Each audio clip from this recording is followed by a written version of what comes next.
My name's Natasha Bamblett. I'm a proud First Nations woman and I'm here to acknowledge country. Hello, beautiful friends. We gather on the lands of the Aboriginal people.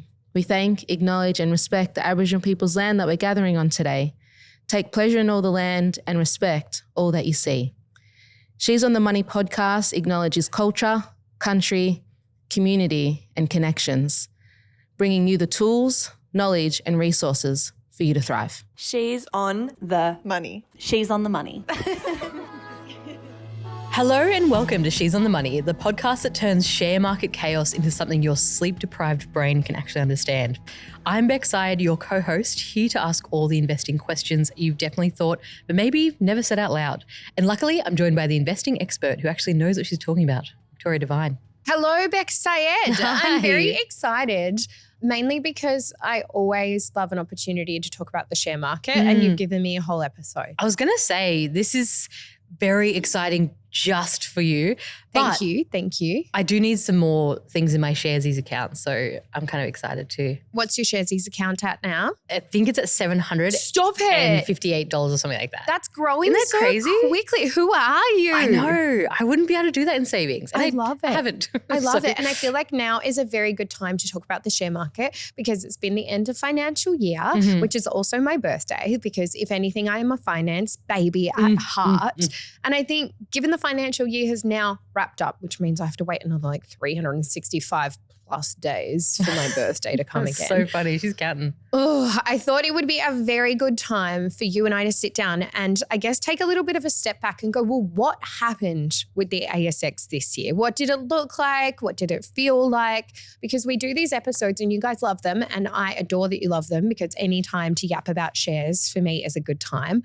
But we often look to the share market to make decisions and we say time and time again, past performance is not a reliable predictor of future performance and we can look at what has happened, but that doesn't mean that it's going to happen into the future. So anything that we talk about today, like if I go, oh, this ETF was incredible, that doesn't mean it's going to continue to be incredible, but it's just so interesting. And I think so pervy to be like, what performed, what didn't? I know. Why, when, where, how? So whether you're investing yourself or you just want to learn a little bit more about what actually drives the share market, this episode, from my perspective, is going to give you a really good sneak peek at what I think are the biggest trends. And keep in mind, this isn't market research. These are my opinions. These are I talk to lots of market experts. I talk to lots of share traders. I talk to lots of financial advisors. It's like a culmination of all of that. So it's not like, well, Combank said. Totally. It's kind of of Warren like, Buffett, who I know would have a little bit of say. You shouldn't have a crush on a 90-year-old, but here You're we allowed. are. But it's kind of like, I want to show you a little bit of a sneak peek at what I think the biggest trends were. I want to show you what I think the standout performers were and maybe a few unexpected winners. Because I remember like doing the script of this episode and being like, hold on, what the hell? Right. I think you'll enjoy it as well, Beck. So strap in. I hope you're ready to talk about shares. But I guess, again, I just really want to double down because maybe I'm just a little conservative baby at heart. But this episode, Beck, it's not to tell you what to buy. No, like not don't advice. go running to your Sharesies app and be like, oh my God, V talked about X, Y, Z and that means I'm just going to buy it because she said it did well. Like I'm not here to tell you what to purchase because that's actually wildly irresponsible. It's actually here to help you start recognizing, I guess, what drives a company's growth, what impacts share price and how to spot what I think is a very strong business versus what's kind of like a bit of a hyped up headline. Because we've all seen the hype online. We see what's going on. We see how dramatic people can be. So Beck, let's strap in. No more disclaimers, no more anything. Today we're going to dive into some of the biggest share rises on the ASX 200, the companies that have seen the strongest percentage growth over the past year.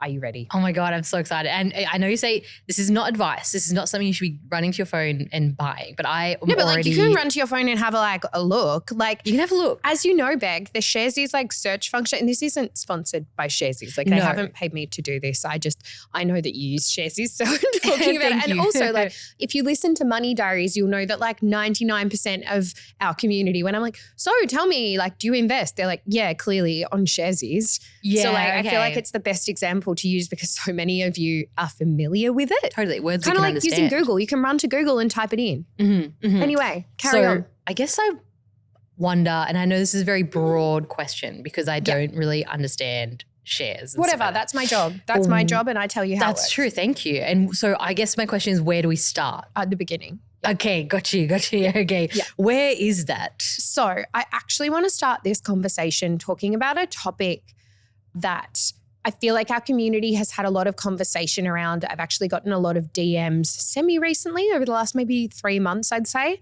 and that is about gold. I feel like even you asked me about gold recently and you were like, hold on, so people buy physical gold? And I was like, yes, babe, they buy gold and then they pay people to store it for them. That I find very shocking. When I Right? learned that. So let's start there. Okay, let's start there. Because I feel like gold is having a very serious moment at the moment. Okay. She's come and lots back. of people are talking about it. And I mean, yes, we've spoken about it recently, but gold at the moment, or gold is popular, I would say, in times of economic uncertainty. Mm-hmm. Like people turn to gold, you could say. Like when the share market's going up and down, like it's related, I would say, to fear and kind of like buckling down and getting quite serious and being like, ooh, like, you know, the world's a bit tumultuous. And I mean, you can see why a lot of Americans maybe are turning to gold and going, I don't know about the share prices. Like Trump seems, I would say, to be having a meltdown online. I've literally never seen a politician swear until the other day. And he's like saying the F word. I just don't get it. I mean, don't know. the man thinks he can tweet and people are reading his tweets being like, oh yeah, you're right. I'll have a ceasefire because Donald Trump did a tweet. I know.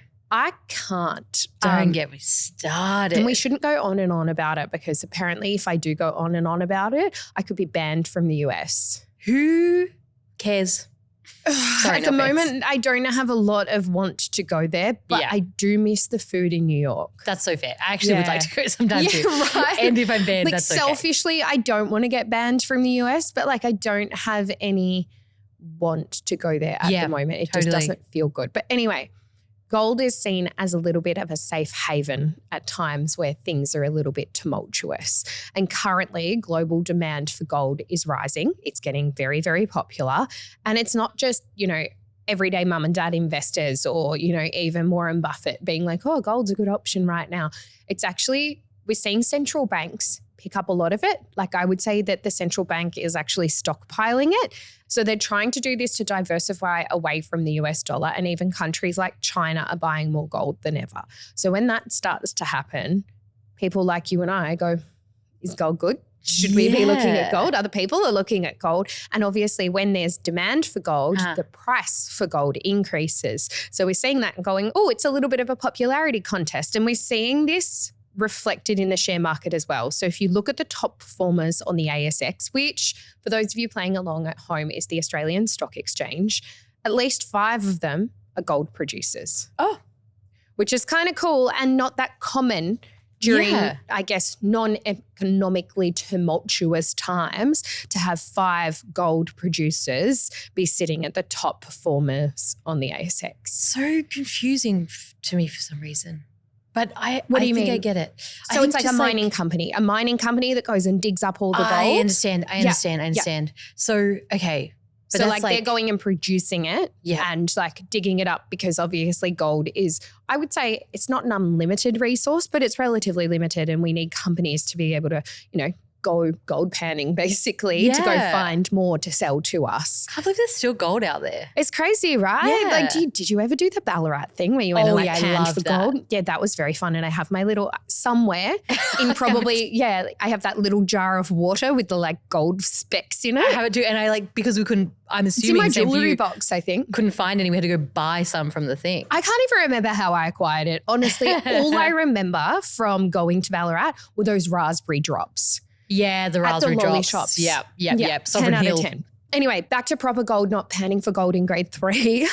The one at the top that we are going to take a bit of a closer look at, Beck, is called Regis Resources. And their share price over the last 12 months has gone up more than 150%. Whoa. Isn't that insane? I feel an urgency to buy, but I'm going to settle down. No settling. I mean, yes, settling down, but like 150% increase. Yeah, that's pretty good. That makes people interested. Yeah. So what What are they? Who are Regis Resources? So they're little gold panners, right? Are they so they're gold panners? miners. Okay, so gotcha, they're probably not out there with their pans. They've got very big machinery, but they are a gold mining company that is based in Western Australia, and they explore for gold. They develop the sites. So they go out, scout sites and be like, this could be a good place to dig. And then they operate the mines to pull all of the gold out of the ground and then they sell it. One of their biggest assets is a 30% stake in the Tropicana gold mine, which is going to mean not that much to you. No. But owning 30% of another business is a big deal. Yeah. Which is actually one of the major gold sites here in Australia. And it's a joint venture with another company, because as I said before, they only own 30% of it, called Anglo Gold Ashanti. Beautiful name. I know, Ashanti. I feel Yeah, like that's kind of cool. Sri Lankan and Indian names have a magic about them. Yeah, totally. So majestic so or pretty. something. And then I got Completely agree. Victoria. That just feels rude, Mum. Anyway, they are known for being a low cost but very high output operation. So it's a very solid cash generator. So if we're looking at it and we zoom out a little bit, we go, well, Regis Resources, good company, they're doing some good stuff, but they also own 30% of another company that's doing really well. Yeah. So if I told you that, you go, they seem pretty smart. They seem pretty switched on. So they're onto a really good combination at the moment of rising gold prices, which helps any miner, to be honest. So any company that mines for gold is going to be pretty happy with the fact that gold's more expensive at the moment. Mm-hmm. And when you break it down, it's actually a really solid operation. Their business is running relatively leanly. They are doing, good business internally. They're doing what they said they were going to do. So the production of gold for them is relatively stable and their costs are, I would say, under control. And they've been investing some of their money, so a lot of their profit is going into expanding their mine life so that they're not just living for the now, they're kind of planning for the future. They clearly want to see this increase be sustainable. Yeah. They want to just keep on keeping on. But I think, Beck, it's also really worth remembering that mining shares can be really volatile. They actually hold up a lot of the Australian share market because, as you know, or maybe do or don't, I don't know how much research you've ever done into it. Mining. Zero. But mining's massive in Australia. Right. So you would have heard about fly in, fly out people, right?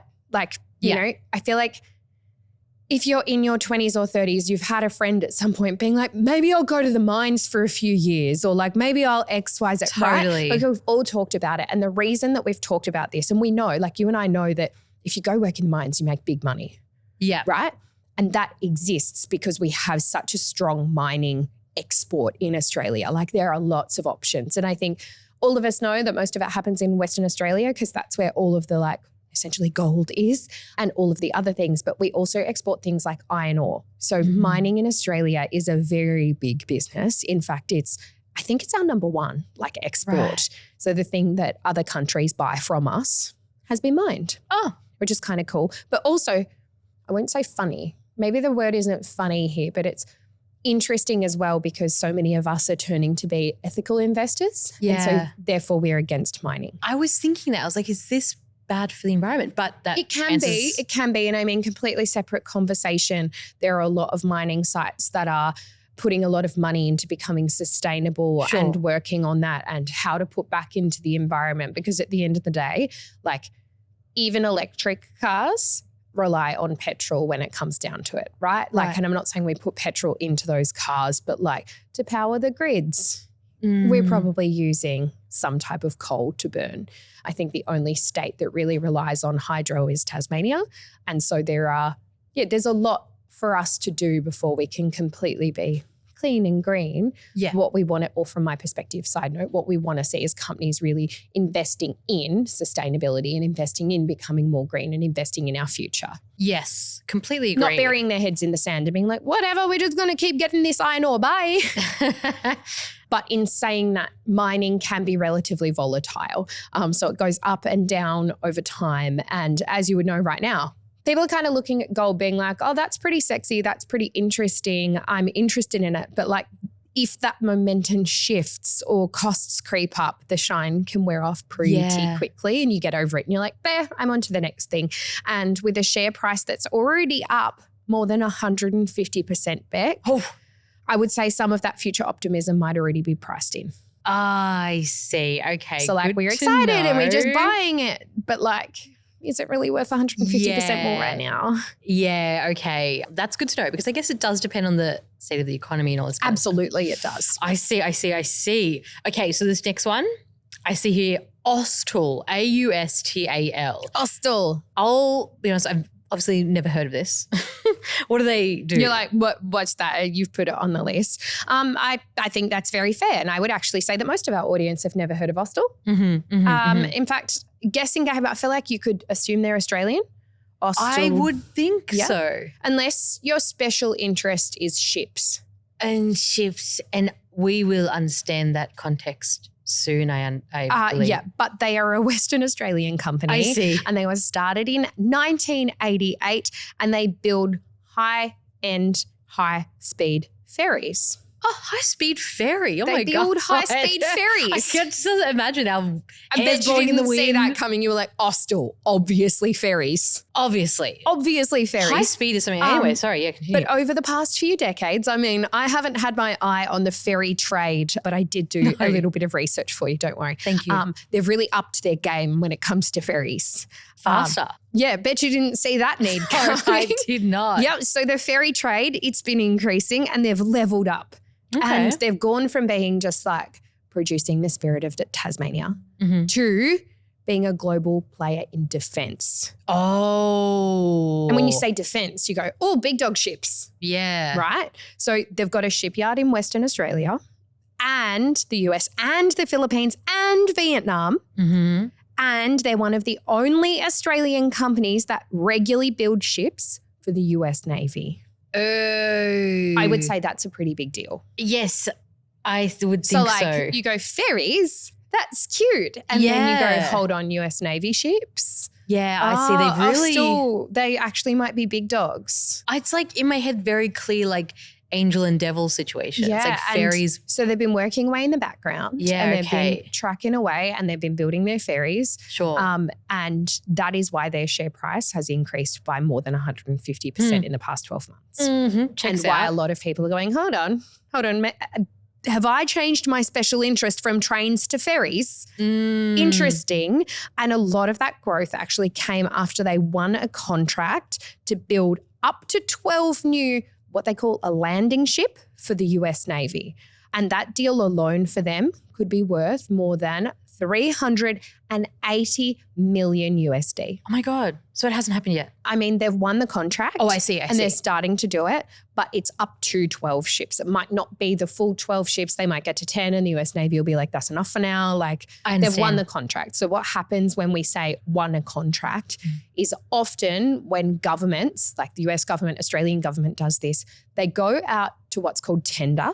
So essentially, let's say the Australian government wanted a new cleaning company for Parliament House and all of the government locations around Australia. They can't just go, hey, Beck, have you got a friend? Because that would not be kosher. What they do is they put out a tender and they say, hey, we've got this job. And it's basically like putting a job ad on Seek, but like for big dogs. And they put their job ad up and say, I want a cleaning company that can do A, B, C, D, and E. And then all of the big cleaning companies would, quote, respond, and they would put together a pitch and be like, well, I could do it for 300 million across all of your locations. And then another company might come back and be like, well, I can do it for 250 million. And they kind of like essentially bid. They put in their bid. Sure. And then the Australian government will weigh up those bids and make a selection based on that. So that's what clearly happened in the US. Austal has won the contract for the US Navy ships, which is kind of cool when you think about it. That is really cool. So they like landed or they won this contract and then the share price took off after that point? Yes. I see. Like it had been taking off. They'd been going to the next level. They'd been doing really well. But I would say that's the thing that really pushed them because that's a massive contract. And I mean, it's worth 380 million USD or up to. I'm going to have a little Google, even though I don't know if I like this one, like investing wise. Like, is it ethical? Anyway, I'll have to there's a have lot of Google. questions about that. And I mean, we can have another conversation on another podcast episode about ethics and how to manage them and negotiate what that means with yourself. But I think this is just interesting pieces around how are they making money? What does that look like? But also, Beck, if this company is already up 150%, does that make them a good buy? Right. Like, are they going to keep going up? Or are they like at the peak, or is that like, you know, have there been heaps of people who are really into ships watching this and just buying in because they're excited when actually the share price is not worth it? There's a lot of questions. Yeah, I see. Okay. So they landed a big contract, their share price takes off, and then what happens? So defense contracts, I would say, are massive, whether that's in Australia. I mean, defense contracts in the US obviously are significantly larger. And when you win one, the market is very reactive. They're like, oh, damn, because the defense, I won't say they've never not because I can't prove it, but like if the defense says they're going to pay you, they're going to pay you. It's not like, oh, they promised to do this and then they don't. Like if the defense is engaging you to build 12 ships, like they've already worked out that they need the 12 ships. It's like kind of almost guaranteed that that money is going to go into their pocket, right? They're not going, oh, actually 6 months that person's redundant. Like they're not making decisions and then being like, we'll work it out later. Like this is pretty set in stone. But Austal's not just doing one-off builds, which is kind of good. They also do, and this is where a lot of their consistency in share price comes from, they do maintenance and upgrades on ships as well. So like they're not just building it and hoping consistently they get new people to buy new ships. They do building and maintenance upgrades on ships that are already out there, which then creates reoccurring revenue. Yes. Because like your ship needs servicing, babes. Absolutely. Every, I don't know, 500,000 knots or something? Yes, is that something a thing? like that. Like, I don't know. Do you think that they're like just driving down the freeway one day and then it pings like service due soon like my car does? Yeah, like you swam 700 kilometers. But that obviously creates really consistent reoccurring revenue between their really big jobs, which people like because, I mean, if I'm going to buy into a company, I want to know that they've got cash coming in consistently. Yes. And that stability really helps their numbers look, I would say, a lot healthier. And I guess defense is also what we call a little bit, like to be a bit more negative, a boom and bust industry. So if you win the right contracts, sexy, great, 10 out of 10. But if not, or like let's say Austal won this because remember how they put their bid in? They said, we can build these ships for this amount of cost to the government. What if the cost of the iron to build the ships increases significantly? The government's not going to pay more because that's not what their contract is worth. So that could cost Austal a lot of money. And if things blow out, the tables can turn or the waters can turn very quickly. Right. And Austal's actually had a number of different bumps over the years where this has happened, including what you'd call margin pressure. So essentially, are they actually making a lot of good profit or are they actually like spending what they are making on building these ships and just like calling it even? But right now, they're on a hot streak. Okay. So right now they're doing well. Okay. But they don't have an incredible track record for like I see. doing really well and generating really big profits. Like they get the job done, but they might like spend what they made on building the ship and be like, oh, thank God that's over and it didn't cost us any more money, you know? Oh, okay. Yeah, I got you. Yeah. Risky. Okay, this next one I have heard of, but in a different context. Sigma Healthcare. Sigma feels frat boy, doesn't it? Sigma. Beta. Yeah, it Alpha. feels, yeah. Right? Yep. But Sigma Healthcare. Why have you heard Sigma of it? Healthcare. Just because of that frat boy thing. But also I did Google it because I was like, what's going the on? Heck? So it's they've just merged with Chemist Warehouse, I believe. So they're Sigma they Healthcare. have. I've been Googling and like complete side note. Did you see the house in Byron that the owner of Chemist Warehouse bought? Oh, I didn't girl, see it. That I didn't see merger it. went well for you. Can I'll link it to you after. Yeah, it's big. please. It's big. It was worth, I can't even remember, like $24 million. Ridiculous. Anyway, yes, you're right. They did just merge with Chemist Warehouse, which was really big. And that's actually exactly why their share price is through the roof. In fact, it's up more than 140% this year. Oh, that's good. So clearly the people love the fact that Chemist Warehouse is now part of it. Yeah.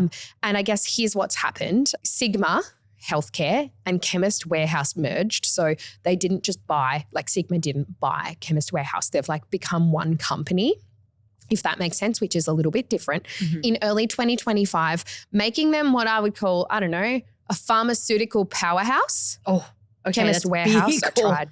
Yep. It is, but like, how much do you love Chemist Warehouse? Like, I actually really love Chemist Warehouse. love Chemist Warehouse. It's like girl Bunnings. Yes. Like, you know how boys go to Bunnings and they just like walk around, look at stuff. maybe come the out with guys some- and the gays. Yeah, the guys, the girls. Yep, the girls and the gays, we're all going to Chemist Warehouse. Like we walk around. If I've got a script, I'm like, they're like, do you want to wait in store? Yes, babe, I want to wait in store. I've got to go look at the stuff. Thank you for having me. Can you take as long as you can? Yeah, I'm always like, how long will this take? And it's not because I'm impatient. It's because I want to know what time limit I have to walk around Chemist Warehouse. Totally. Don't be silly. Give me my script, but like at least 10 minutes as well, please. At least. So now they really own a very large part of the pharmaceutical retail network. And I think that if anyone said name a chemist, immediately you don't go Amcal. I feel like in the 90s you said Amcal. Yeah, sure. They own Amcal as well. But they also own Chemist Warehouse. I think all of us go there. Anyway, love a cheap script. But we're talking, they now have more than 1,000 pharmacy stores, including Chemist Warehouse. I told you before, they also own Amcal and discount drugstores and Guardian pharmacies. They sound American. The discount drugstore sounds American It's to a me. thing. There's one in Rosebud. Have you seen it? Really? It's like, it's painted the same color as Chemist Warehouse and I'm always confused. Cheeky. And I'm not going to lie, I'm always disappointed because it's not Chemist Warehouse. They always get you like that. They're painted that same color and then you go in. They also have 16 very large distribution centers around Australia, which manage logistics and like delivery of medications and health products. And the merger is actually expected, so they've obviously done their maths, is actually expected to generate around $60 million in cost savings a year just from streamlining everything. Oh, great. So by these companies coming together, both businesses are saving money because they both have facilities and resources that they can use together. That's like, great. you know, if you and I know you are very into pottery. Beck, by the way, guys, has just launched her online. You have. You're so sweet. But you've just Thank learned. you. Is it handmade by Beck? It's designed by Beck. Designed by Beck, But everything is handmade, freehand, everything. Yeah, everything. anyway, you can go check that out. But Thank you. Beck, it's like if I owned a kiln and you and I went into business together, it just becomes cheaper for everybody. It's like a long distance relationship. Like you're spending so much money going And now back we're and moving in forth. together, so Now we you're only living have to pay together. one rent. One rent. One rent. Dual income. No more flights back and forth. We're going to become dinks. Yes. Oh my Exactly. God. So when you actually own the supply chain and then you also own the shops, you can actually squeeze through more margin, move faster and create a better customer experience, which is great. But you also become big dogs and you have a lot of money. Plus Chemist Warehouse, I would say you and I both love it, but so does everybody, right? I would Not say shocked. it is one of the most recognized retail brands in the country and they move a massive amount of product. Because have you ever gone in and just bought what you meant to buy? Never. But also the other thing too, did you know that Chemist Warehouse sell literally everything? They're Literally. comprehensive from Omo? birth to You death. want Omo? That's fantastic. Omo, everything. I can't believe I found some like DEXA scales, you know, those like ones that measure your. yeah. I was like, there's no way Chemist Warehouse is going to have this. They They did. do. They also sell really good apricot delights in the like health food section. Crazy. Makeup God. got you. Foot care got you. Anyway, Everything. the other cool thing about Chemist Warehouse is that it's one of those companies that it doesn't matter what's happening in the economy, Beck. Yeah. People are going to still shop there. So true. Like it's not a luxury to go to the chemist. And yes, you might stop picking up as many things, but that company is always going to have people coming in their doors because it's an essential service. Yeah. And that's, I think for us at the moment, really important to consider when making investment decisions. Like, is this a luxury? Is it a Labubu? Yeah. Because like what's happening with the Pop Mart share market at the moment? Like, anyway, I've just got lots of questions about that. Yeah, fair enough. And also, I don't know if other people are thinking this way because I feel like we see Chemist Warehouses everywhere, but they're not everywhere yet. Like they feel like they're everywhere, but Chemist Warehouse still has so many growth opportunities in Australia and they're also moving into international markets. So they're moving into like New Zealand, Ireland, China, and get this, Dubai. Oh, how random. I think I'm most surprised about China. Yeah. Oh, yeah, true. Same. I'm just like, oh, okay. Yeah. Also, they're just so like, there's no consistency here. It's so funny. They're like New Zealand. Oh, actually Ireland too. What about and China and Dubai? Yeah, It's like, there's no consistency. Okay, whatever Anyway, you guys pop want. off queens. I'm sure you have a good plan, but also not to bring the mood down, there are a few things that I would watch out for with this. The merger still needs to be integrated properly, and that stuff is always a bit messy. Like when you're bringing companies together and then all of a sudden there's 2 HR teams, it's battle of the HR teams and then one team ultimately gets made redundant. You know, like it's not that fun. Yep. There's just a lot of mess. There's a lot of programs. They might be using one software in one company and another in another. And that just feels messy, right? Sad. But that happens in any merger.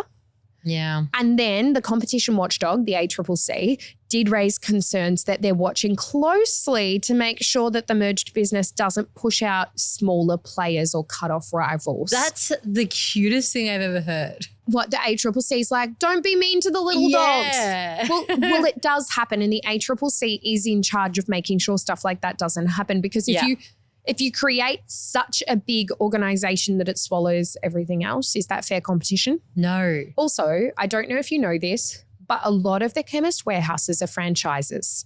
Yes. So like people will go to Chemist Warehouse and be like, yo, I'm a pharmacist. I would love to pay you so that I can open my own Chemist Warehouse, get access to your distribution centres and all your products. I'll sell it. I'll be the one, you know, when you walk into the chemist and there's like the pharmacist's name on the door.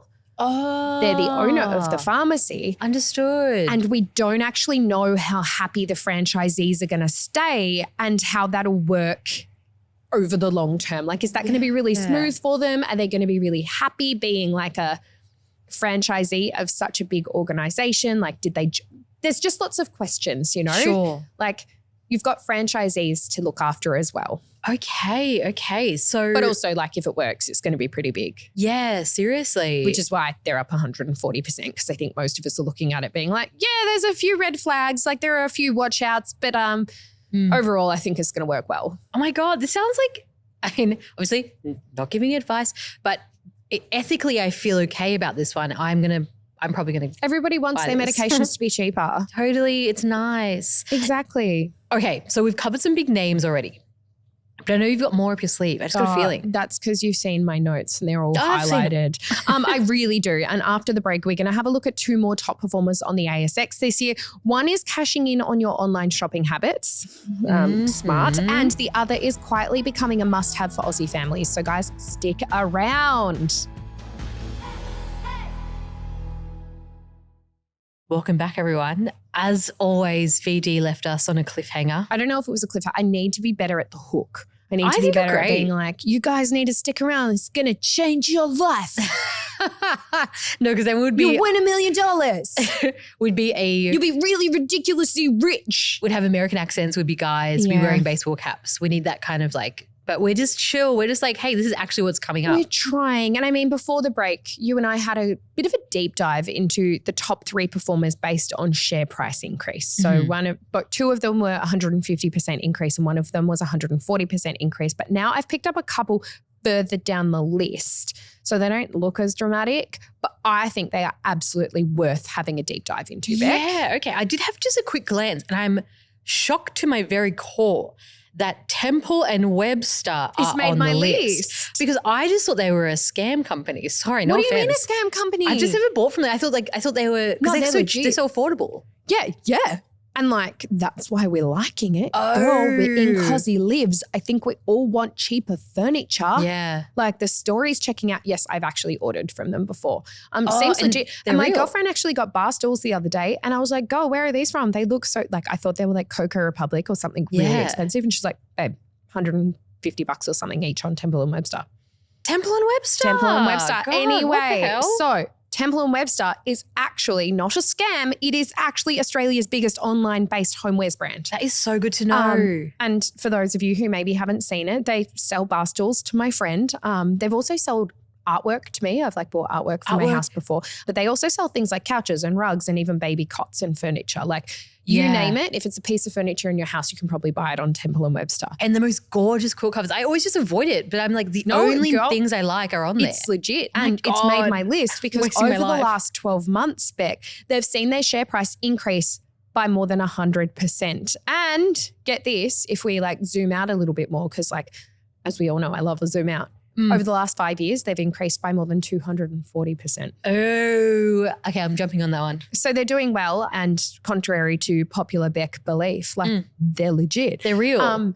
And I guess what's been working for them so far is they've been riding this wave of like online shopping growth. Smart. So like I feel like more and more of us, yes, online shopping's been around forever, not forever, but you know what I mean, more than long enough. But I feel like especially with cost of living pressures, we're all kind of turning to like checking the price twice, making a list, going online, like cross-checking things, seeing if we can get a dupe, seeing if we can get something cheaper somewhere. Like we're all being a little bit savvier. And I actually, and this is not me talking about Amazon, but I did some work with Amazon early June, and they had a whole heap of research that said 60% of people are now going and like putting things on their list, but also spending more than 4 weeks researching that item before purchasing. 60% of people. Like historically, we're less impulsive. Yeah. So this is working for Temple and Webster, I right? think that's you. You taught us that. I'm crazy though. I'm crazy. Like I love a bit of research, and their market share is up to 2.9%. And they've called this a quote, once in a generation shift from offline to online furniture purchasing, because I don't think like even 10 years ago, would you have purchased a couch on the internet? Maybe not. Yeah, but now that's exactly where we're turning. And they have some serious ambition as well. So they've publicly said that they want to be the biggest furniture and homewares retailer in Australia, not just online, just in general. They're like, no, we're going to be the biggest of big dogs. And their business model, when you dive into it, it's actually really lean as well. Like most of what they sell is actually drop shipped straight from suppliers. Clever.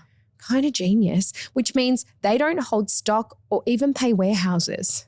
Like there's no big Temple and Webster warehouse. They just take the order, they process it, they collect their cut, and then they tell the producer of that item to send it to Beck. Which is kind of cool. That means is really cool. Less overheads, yes, more flexibility, and fewer inventory risks. Yes. So like they don't have big warehouses that they have to insure. They don't have factories full of forklifts. They don't have to have all of the people. They get the other people to do it. Yeah, clever. And they're also smart. They have their own label as well. So they make their own products. So they're kind of designed and branded in-house. And now they are making up a very growing chunk of their revenue. And that's important because when you have your own brand, it means that you make more money. Better margins means better profit. Oh my God, that's so good. I feel really bad now. Sorry, Temple. I haven't bought from them ever. It's like That's not okay. that I have. You can call them later and apologize. I think I will. And Beck, also, it's 2025. Yeah. They've gone all in on AI, which lots of people have, but it's working for them. Okay. Which has already seen them save heaps of money and also improve their margins. Get this, more than 60% of their customer service is now handled by technology. Okay. Customer care costs are down by more than 50%. Shipping price accuracy is up, and revenue per site visit has increased. So more people visiting their website are spending more money with them. That's good. Money win for them. Plus, they've just launched a new category called like Build, which sells DIY gear. They now sell like tiles and tapware. So they're not just furniture anymore. They're just taking over. And I reckon they're trying to just like take on the whole reno journey and be like, we'll sell anything to you. Hey, why not? 10 out of 10. Why stop at furniture when you can, especially if it's drop shipping? I'm like, that's, you don't have to worry about like having so many things in your warehouse. Like, we don't have No, they don't even do it. They're just worry. like, oh, we'll call back up when we sell one of her things and she can send it to them. That is so cool. Very interesting. Hey. So is Temple and Webster like the next Bunnings? I mean, it could be, not quite, but they are trying. They're really trying to get a slice of the same pie, especially with, I guess, people moving more of their online spending online. A little bit of a caveat though, the stock has more than doubled, but it's not cheap. Okay. It's trading at a high price to earnings ratio, which means investors are pricing it as though it's going to have a lot of future growth. So when you look at it, you go, okay, cool. Like, tell me about this share price. They haven't got the revenue to prove it, but I think a lot of people are like, oh, Temple and Webster's going to take off, and they really believe in it. So that's why they're purchasing it. So if that growth even slows slightly and they don't have the sales to be consistently backing themselves in the way that they have, their share price could actually drop and take a hit. And if you're buying now, I would say, sorry, Temple and Webster, but people are probably paying a premium for your share price. Like I don't know if I can say this, but I personally wouldn't be purchasing it at this price. I think it's a little bit overpriced, and I think you're paying a premium for the share, and it might take off and you might be absolutely rewarded for that. But for me right now, that's probably, when you do a price to earnings ratio, I'm like, that's not making that much sense. That's so smart, VD. Something I know about you is that you don't act out of urgency or Sometimes I do when I really need a hash brown. And that's so fair. Yeah. Like I'm just a girl at the end of day. Exactly. But when it comes to the share market, girl, I am judging you. She's waiting a little bit. You know how like on TikTok they say we listen and we don't judge. No, I listen, I judge, and that's what happens in the share market. Someone's got to. I'm gonna yap about it and tell all my friends. Yeah, well, someone's got to. Absolutely, you're doing God's work. Okay, so this last one, I actually have heard of this. Life 360. Yeah, Why? I feel like lots of us have heard of Life 360. A lot of Americans use it, which makes sense because it's based in San Francisco. It's a company that is based over in the US, but it is listed on the Australian Stock Exchange. Okay. So for anyone who is not familiar with it, it's giving Find My Friends from iPhone. Yes. But better. So Life 360 makes a very popular, what would you call it? Like a family safety app. Yeah. And it lets users share like real-time locations. It gives you driving alerts. Like it can be like, Beck speeding, crazy, right? Oh my God. And it tracks loved ones or pets or your valuables. And it's really big with parents and caregivers. I said it's giving Find My Friends on iPhone, but like, Beck, you don't have an iPhone, so we couldn't use that. But you and I across different devices could use Life 360. It also tells you when your friend's battery is low, so you can hit this little prompt that says charge your phone.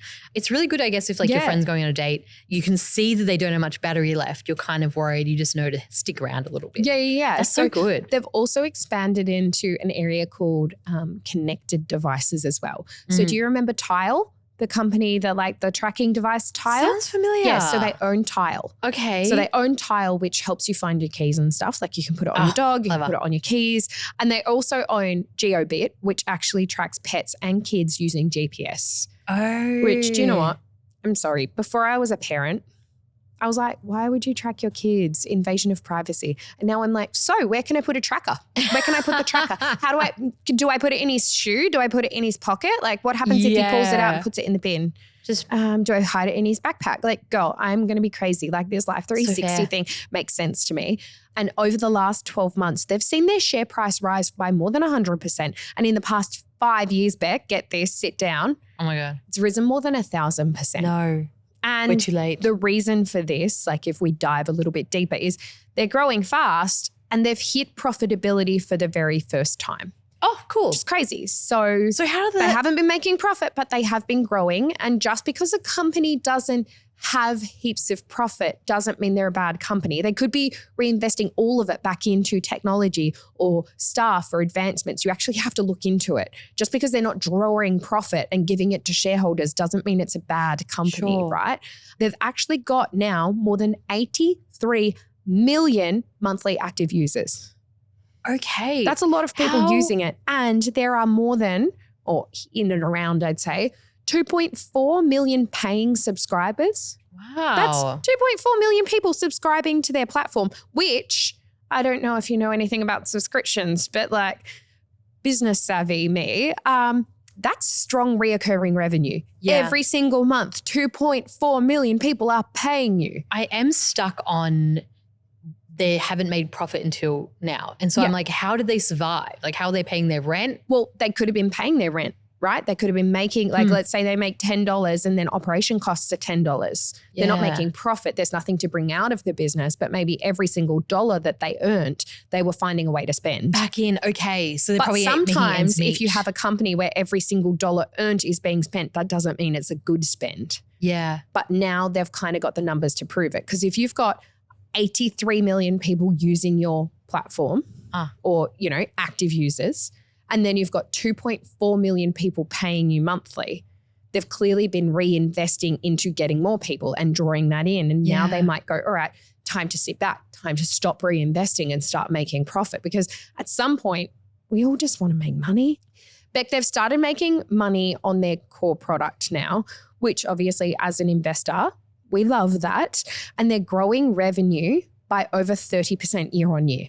So that's pretty good. Like that's good growth, even while other tech companies are slowing down. Yeah. Their business model is known what's called as, I don't know, have you heard of freemium? No, but I can imagine. Yeah. So their business model is known as like a freemium model, which means that the basic app is free. We love this. It means that there is a lot of people, as you can tell, because they have 83 million active users, but only 2.4 million pay them. Yeah. So it means that there's a lot of opportunity to upsell to premium features like maybe crash detection on their platform or like driving reports or emergency assistance or whatnot. So you don't have to pay to use their platform, which I think is nice. You obviously have to pay to get their product, but you don't have to pay to use their subscription. And their device ecosystem, I would say, is very clever. Like it's pretty smart.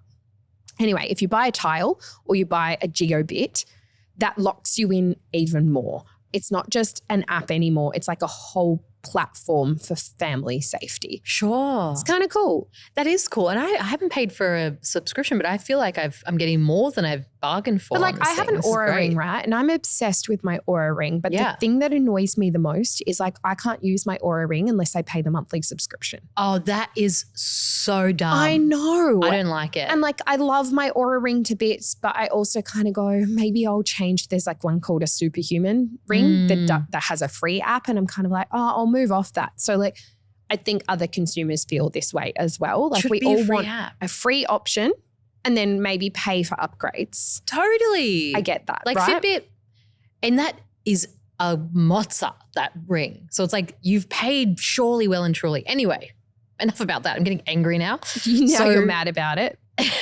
So what kind of things should we be watching out for right now? So first of all, it's a US company competing with, I would say, the US giants. So it's competing with Apple. It's competing with Google.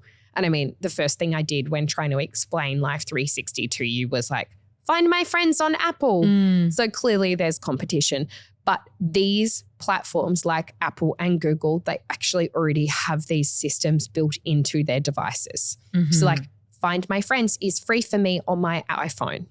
So like, why would I go and get Life 360 if there's already a free version on my phone? Yeah. Right? And I think that having that pre-built-in location sharing tool might be, I don't know, something that is of risk for them. So they have to stay ahead by offering better features. Like they're going to need to be more accurate. They're going to need to build more loyalty. Like they're going to have to be quite strategic about that. And while their subscriber base is growing, I would say the valuation is a little bit rich. Like when you break it down, their share price is already reflecting, I would say, very high expectations for performance. Like, yes, it is so cool that they have increased. Yes, it is so cool that like it's 100% up. Like, and yes, over 5 years, they've increased 1,000%, like big dogs, let's go. But I would say that's set high expectations. But like we went back to the point that you got a little bit stuck on before. You're like, what do you mean they haven't made profit? Yeah. Exactly, Beck. Exactly. So any slip in performance or any like slowdown in their growth could actually spook the market and people might start selling and being like, I was excited about Life 360 and now I'm not. So I guess Life 360, they have a really sticky product. Like once you're in the it's like people who are already in the Apple ecosystem. Yeah. So hard to leave. So hard to leave. I get that. But having a sticky product means they have lots of ways to scale, but you have to be comfortable with the fact that it's still in what I would call growth mode and it's being priced that way. Yeah, okay. So that was, I mean, my biggest takeaway here is that not to give advice, but there are a few things on here that I just kind of want to keep my eye on. So we've made it through this big list of 5.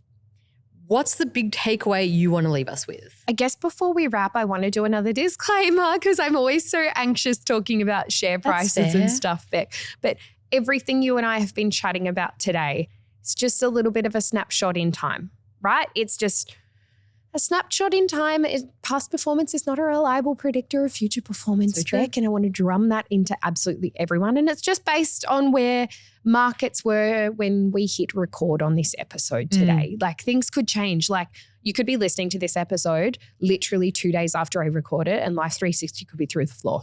That's so true. Who knows? So, take everything with a grain of salt. Yes. Share prices, they move and they move fast. And even in the last week, some of the numbers will have shifted, right? And that's okay because we're just having a chat about it and we all have our heads screwed on and you're not going to go make an investment decision based on this conversation, are you, Beck? No. Absolutely not. And while a company doubling in value might sound really sexy and it might sound really impressive, that doesn't actually automatically make it a good investment right now. Right. You might go, they've doubled. Fantastic. I want to get on that train. Sorry, sit down.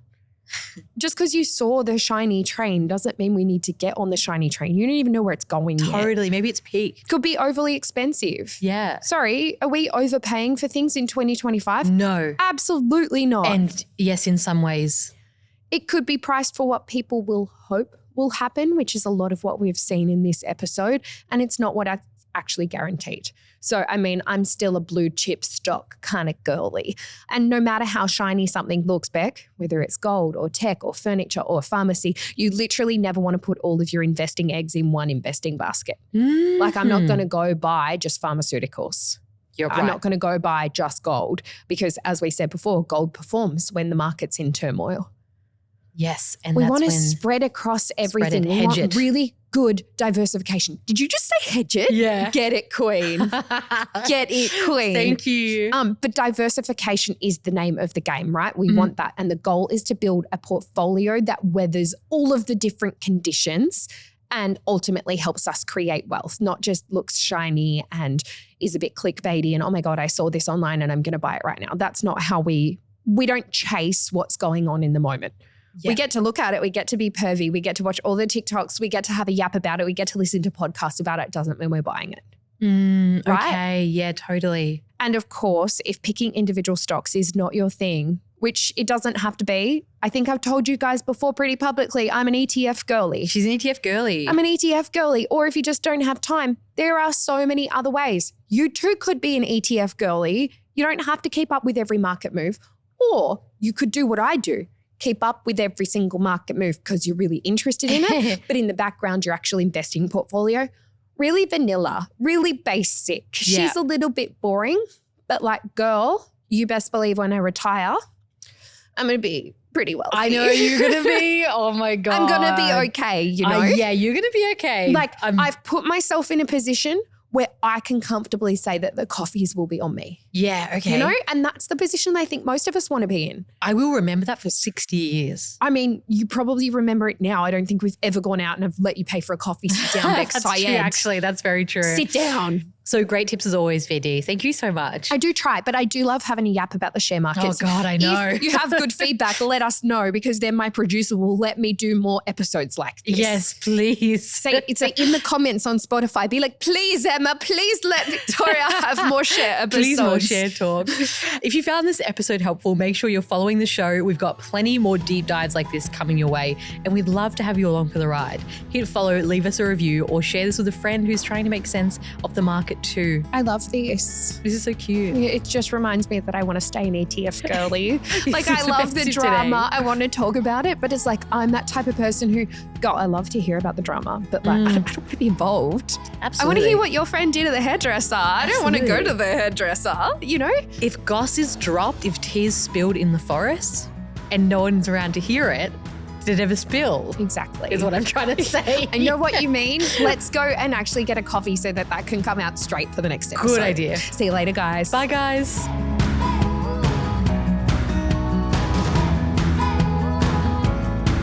The advice shared on She's on the Money is general in nature and does not consider your individual circumstances. She's on the Money exists purely for educational purposes and should not be relied upon to make an investment or financial decision. If you do choose to buy a financial product, read the PDS, TMD, and obtain appropriate financial advice tailored towards your needs. Victoria Devine and She's on the Money are authorised representatives of Money Sherpa Pty Ltd ABN 321 649 27708 AFSL 451289.